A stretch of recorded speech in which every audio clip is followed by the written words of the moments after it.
Well, Jonathan Offei-Ansah is the publisher of Africa Briefing magazine. He joins us now live from London. Jonathan, thanks so much for joining us.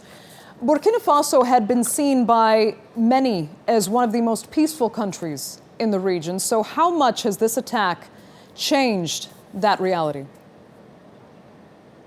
Well, until recently, well, last weekend, like you said, Burkina Faso was seen as one of the most peaceful countries in the West Africa or the Sahelian region.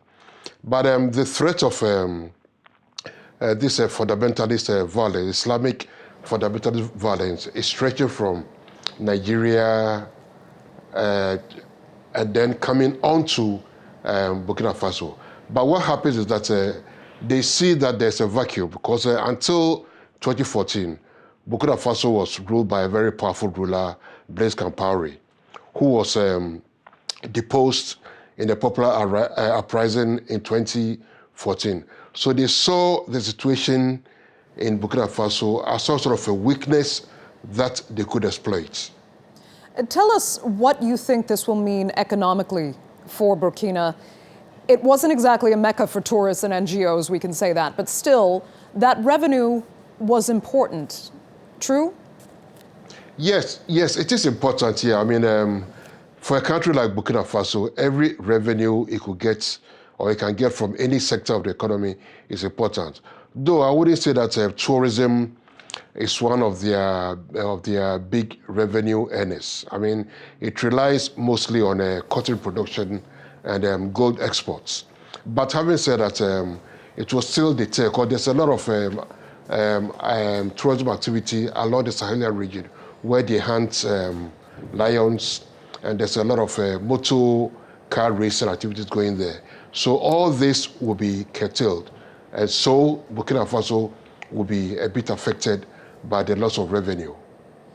So how many of these militants, can you tell us, are really locals, and how many of them have actually come in from abroad, primarily from Northern Africa?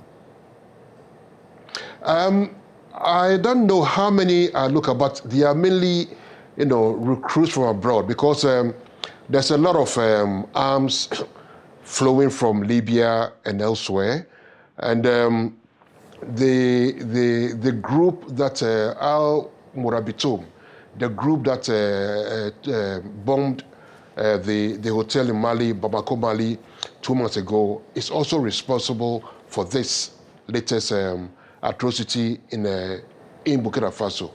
And Al Murabitoum is led by Mokhtar Mokhtar, who was who left Al-Qaeda 3 years ago, but rejoined.